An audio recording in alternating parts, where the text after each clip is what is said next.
Engine oil എന്തിനാണ് ഇത്രയധികം ഉപയോഗിക്കുന്നതെന്ന് നിങ്ങൾ എപ്പോഴെങ്കിലും ചിന്തിച്ചിട്ടുണ്ടോ? 1937 ഒരു പരീക്ഷണത്തിലൂടെ നമുക്കിത് വ്യക്തമായി മനസ്സിലാക്കാം. മിനുസപ്പെടുത്തിയ ഒരു ലോഹക്കട്ട ഗ്ലാസ് പോലെ മിനുസമുള്ള മറ്റൊരു ലോഹപ്രതലത്തിൽ വെച്ചിരിക്കുന്നത് സങ്കൽപ്പിക്കുക. ഇനി ലൂബ്രിക്കേഷൻ ഒന്നുമില്ലാതെ ആ ലോഹക്കട്ട തെന്നി നീങ്ങില്ല. എന്തുകൊണ്ട്? കാരണം രണ്ട് പ്രതലങ്ങളും കാഴ്ചയിൽ മിനുസമുള്ളതായി തോന്നാമെങ്കിലും അവ യഥാർത്ഥത്തിൽ നേരിട്ട് സമ്പർക്കത്തിൽ വരുന്നു. സൂക്ഷ്മതലത്തിൽ നോക്കിയാൽ അവയിൽ ധാരാളം ഉയർച്ച താഴ്ചകളുണ്ട്. ഇത് ഘർഷണത്തിനും പ്രതിരോധത്തിനും കാരണമാകുന്നു. ഇനി എണ്ണ പുരട്ടുമ്പോൾ എന്തു സംഭവിക്കുമെന്ന് നോക്കാം. അതേ ലോഹക്കട്ട അതേ പ്രതലത്തിൽ അതിന്റെ ഭാരം കൊണ്ടുതന്നെ തെന്നി നീങ്ങുന്നു. എന്താണ് മാറിയത്? എണ്ണ രണ്ട് പ്രതലങ്ങൾക്കിടയിൽ ഒരു നേർത്ത പാളി തീർത്തു. ലോഹങ്ങൾ തമ്മിൽ നേരിട്ടുള്ള സമ്പർക്കം ഒഴിവാക്കി.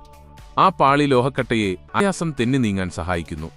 മൈക്രോഗ്രാഫിയുടെ സഹായത്തോടെ എന്താണ് സംഭവിക്കുന്നതെന്ന് നമുക്ക് കാണാൻ കഴിയും. എണ്ണയുടെ തന്മാത്രകൾ പരുക്കനായ ലോഹപ്രതലങ്ങളിൽ സ്ഥാനം പിടിച്ച് അവയെ അകറ്റി നിർത്തുന്നു.